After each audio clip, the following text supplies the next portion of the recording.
ಜೈ ಶ್ರೀರಾಮ್ ಎಲ್ಲರಿಗೂ. ಇದು ಚಾಮುಂಡೇಶ್ವರಿ ಪಾದದ ಹತ್ರ ನಮ್ಮ ಜನಾಂಗದವರು ಚಾಮುಂಡೇಶ್ವರಿನ ಕುಂಡ್ರಿಸ್ತಾರೆ. ಇದತ್ರ ಪಾದದ ಹತ್ರ ಕುಂಡ್ರಿಸ್ತಾರೆ. ಈಗ ನಾನು ಅಲ್ಲಿಗೆ ಹೋಗ್ತಾ ಇದ್ದೀವಿ, ಫ್ಯಾಮಿಲಿ ಎಲ್ಲ ಹೋಗ್ತಾ ಇದ್ದೀವಿ. ಚಾಮುಂಡೇಶ್ವರಿಯಲ್ಲಿ ನೋಡೋದಕ್ಕಿಂತ ಮುಂಚೆ ನಮ್ಮ ಜನಾಂಗರು ಮಾಡೋ ಅಲ್ಲಿಗಿಂತ ಮುಂಚೆ ಇಲ್ಲಿ ಬೆಟ್ಟದ ಪಾದದ ಹತ್ರ ಒಂದು ಗಣಪತಿ ದೇವಸ್ಥಾನ ಇದೆ ಚಿಕ್ಕದು. ಅಲ್ಲಿ ಹೋಗಿ ಕೈ ಮುಗಿಕೊಂಡು ದರ್ಶನ ಮಾಡಿ ಮತ್ತೆ ಅಲ್ಲಿಗೆ ನಾವು ಹೋಗ್ತೀವಿ. ನೋಡಿ ಹೋಗ್ತಾ ಇದ್ದೀನಿ. ಮಂಗಳವಾರ ಇದು. ಫುಲ್ಲು ಕುಂಕುಮ ಹಚ್ಚಿರೋದು ಶುಕ್ರವಾರದ್ದು ಎಲ್ಲ ಇದೆ. ಕಾಲಿಗೆ ಎಲ್ಲ ಫುಲ್ಲು ಕೆಂಪು ಕುಂಕುಮ ಎಲ್ಲ ಮೆತ್ಕೋತಾ ಇದೆ. ತುಂಬ ಜನ ಅಂದರೆ ಜನ, ಅಷ್ಟು ಕ್ರೌಡು. ನೋಡಿ ಇದೇ ವಿಗ್ರಹ, ಗಣಪತಿ ವಿಗ್ರಹ. ಕೈ ಮುಕ್ಕೊಂಡು ಮತ್ತು ನಾವು ಅಲ್ಲಿಗೆ ಫಂಕ್ಷನ್ ಹತ್ರಕ್ಕೆ ಅಲ್ಲಿಗೆ ಹೋಗ್ತೀವಿ. ನನ್ನ ಮಗ ನೋಡಿಬಿಟ್ಟು ಚಾಮುಂಡೇಶ್ವರಿ ಬೆಟ್ಟದ ಹತ್ರ ನೋಡ್ಬಿಟ್ಟು ಅಮ್ಮ ಬೆಟ್ಟಕ್ಕೆ ಹೋಗೋಣ ಅಂತ ಓಡ್ತಿದ್ದಾನೆ. ನಾನು ಬೇಡ ಬಾ ಮತ್ತು ಇನ್ನೊಂದು ಸತಿ ಹೋಗೋಣ ಅಂತ ಹೇಳ್ಬಿಟ್ಟು ಕರೀತಾ ಇದ್ದೀನಿ. ಅವ್ನು ಕರ್ಕೊಂಡು ಹೋಗ್ತಾಯಿದ್ದೀನಿ. ಅಳ್ತಿದ್ದಾನೆ, ನಾವು ಬೆಟ್ಟ ಎಕ್ಕಬೇಕು ಮಮ್ಮಿ ಅಂತ. ಇನ್ನು ನಿನಗೆ ಆಗಲ್ಲ, ಬಾ ಹೋಗೋಣ ಇನ್ನೊಂದು ಸತಿ ಅಂತ ಹೇಳ್ಬಿಟ್ಟು ಹೋಗ್ತಾಯಿದ್ದೀನಿ. ಇಲ್ಲಿ ಅಕ್ಕಪಕ್ಕ ಎಲ್ಲರೂ ಚಾಮುಂಡಿ ಪಾದದ ಹತ್ರ ಸುಮಾರು ಜನ ಅವರವರು ಚಾಮುಂಡಿನ ಕುಂಡ್ರಿಸಿ ಪೂಜೆ ಮಾಡ್ತಾರೆ. ನೋಡೋಕ್ಕೆ ಸ್ವಲ್ಪ ಜಾತ್ರೆ ಥರ ಅನಿಸುತ್ತೆ. ಹಳ್ಳಿ ಥರ ವೈಬ್ಸ್ ಬರುತ್ತೆ, ತುಂಬ ಚೆನ್ನಾಗಿರುತ್ತೆ. ಏನೋ ಆಷಾಢ ಅಂದ್ರೇ ಚಾಮುಂಡಿ ಪಾದದ ಹತ್ರ ಎಷ್ಟು ಚೆನ್ನಾಗಿ ಕಾಣಿಸುತ್ತೆ ಫ್ರೆಂಡ್ಸ್. ನಾರ್ಮಲ್ ಟೈಮ್ಸಲ್ಲಿ ಇಷ್ಟು ಜನ ಇರಲ್ಲ, ಆಷಾಢ ಟೈಮಲ್ಲಿ ತುಂಬ ಜನ ಇರ್ತಾರೆ. ನೋಡಿ ಇದೇ ನಮ್ಮ ಮಹಾಮಂಗಳಾರತಿ ಆಗ್ತಾಯಿದೆ. ಎಲ್ಲ ಕೂತಿದ್ದೀವಿ, ತುಂಬ ಜನ ಇದ್ದಾರೆ.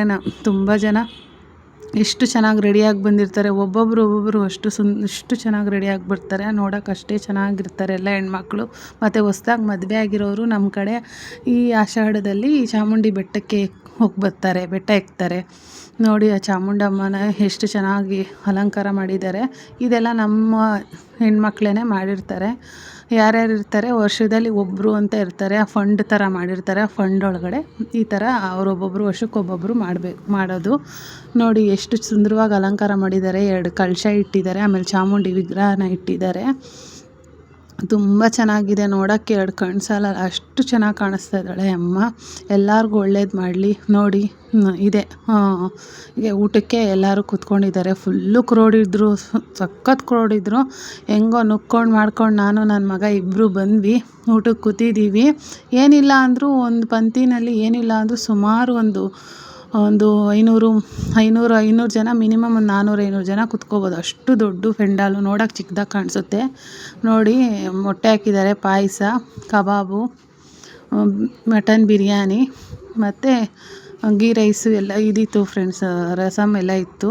ತುಂಬ ಚೆನ್ನಾಗಾಯಿತು ಫಂಕ್ಷನ್, ಖುಷಿಯಾಗಾಯಿತು. ನೆಕ್ಸ್ಟ್ ಡೇ ಮನೆಗೆ ಬಂದೆ. ಇನ್ನು ರೊಟೀನ್ ಮಾಮೂಲಿ ನಮ್ಮದು ಇದೆಯಲ್ಲ, ಮಗನ ಸ್ಕೂಲು.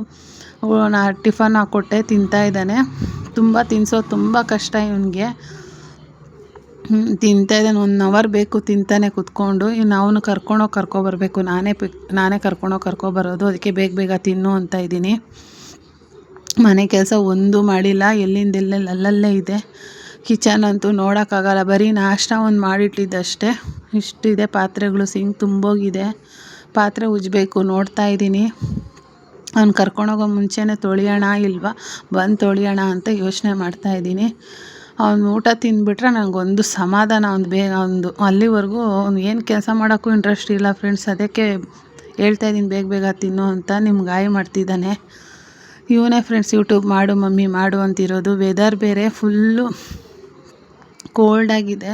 ಕ್ಲೈಮೇಟ್ ತುಂಬ ಚೆನ್ನಾಗಿದೆ. ಏನು ಕೆಲಸ ಮಾಡೋದೇ ಬೇಡ, ಸುಮ್ಮನೆ ಕೂತ್ಕೊಂಡಿರೋಣ ಅನಿಸುತ್ತೆ. ಏನು ಮಾಡೋದು, ಸುಮ್ಮನೆ ಕೂತ್ಕೊಂಡು ಆಗಲ್ವಲ್ಲ. ಮಾಮೂಲಿ ನಮಗಿಲ್ಲ ಅಂದರೂ ಮನೆಯವ್ರಿಗೆ ಮಾಡಲೇಬೇಕಲ್ವ. ನೋಡಿ ಹೊರಗಡೆ ಹೇಗಿದೆ ನಮ್ಮದು ವ್ಯೂ.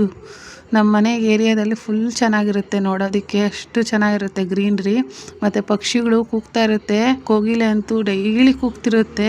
ಎಷ್ಟು ಚೆನ್ನಾಗಿರುತ್ತೋ ನೋಡಿ. ನಮ್ಮ ಮನೆ ಬೀದಿ ನಾಯಿ. ಬಿಸ್ಕೆಟ್ ಹಾಕ್ತೀವಿ ಅಷ್ಟೇ ನಾವು. ಅಕ್ಕಪಕ್ಕದವರು ಯಾವಾಗೂ ನಮ್ಮ ಮನೆ ಹತ್ರ ಕಾವಲಿರುತ್ತೆ. ಕೂಗಿದ ತಕ್ಷಣ ತಿರುಗಿ ನೋಡ್ತಾ ಇದ್ದಾಳೆ. ಅದೇ ಹೇಳಲ್ವಾ, ಜನಗಳಿಗಿಲ್ಲ ಅಂದ್ರೆ ನಿಯತ್ತು ನಾಯಿಗಿರುತ್ತೆ ಅಂತ. ಇದೇ ಉದಾಹರಣೆ. ಈಗ ಅದೇ ಯೋಚನೆ ಮಾಡ್ಕೊಂಡು ಈಗ ನಾನು ಡೈಲಿ ವ್ಲಾಗ್ ಮಾಡೋಣ ಅಂತ ಅಂದ್ಕೊಂಡು ಸಿಂಪಲಾಗಿ ಈಗ ಒಂದು ವ್ಲಾಗ್ ಮಾಡ್ತಾಯಿದ್ದೀನಿ. ಏನು ಇಂಟ್ರೆಸ್ಟಿಂಗ್ ಇಲ್ಲ.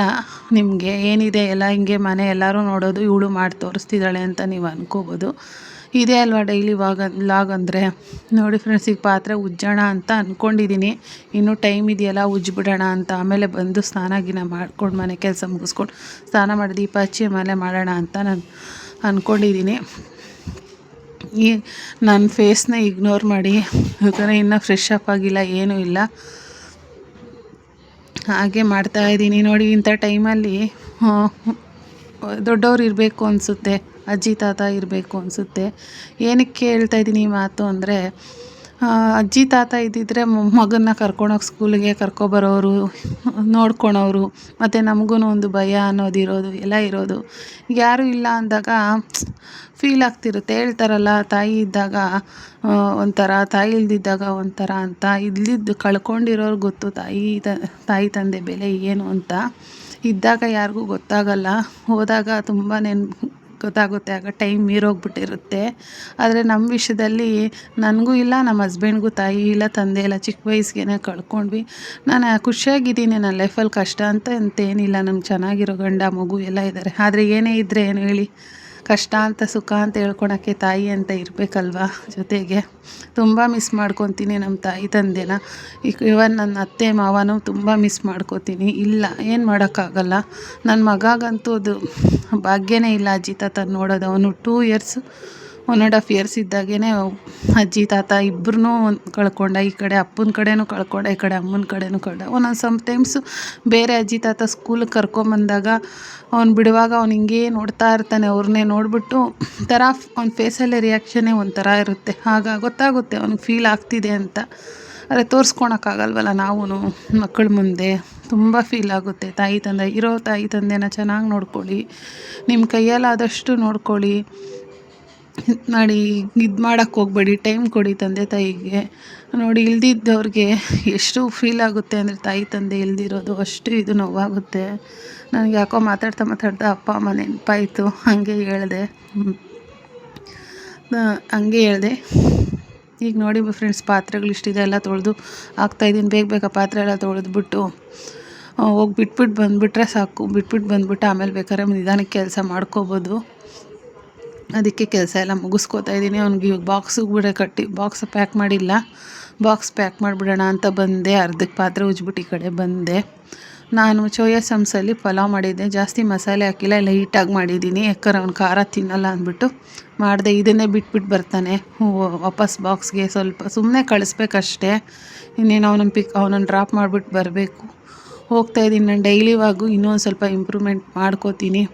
ಈಗ ಸ್ಟಾರ್ಟಿಂಗ್ ಅಲ್ವಾ, ಇಷ್ಟು ಮಾಡಿದ್ದೀನಿ ಫ್ರೆಂಡ್ಸ್. ನಿಮ್ಗೆ ಇಷ್ಟ ಆದರೆ ಪ್ಲೀಸ್ ಲೈಕ್ ಮಾಡಿ, ಶೇರ್ ಮಾಡಿ, ಸಬ್ಸ್ಕ್ರೈಬ್ ಮಾಡಿ. ಹೇಗೆ ಮಾಡಬೇಕು ಅನ್ನೋದನ್ನು ಒಂದು ಸ್ವಲ್ಪ ಹೇಳ್ಕೊಡಿ, ಕಲಿತೀನಿ. ಬಾಯ್ ಫ್ರೆಂಡ್ಸ್, ಸಿಗೋಣ ನಾಳೆ.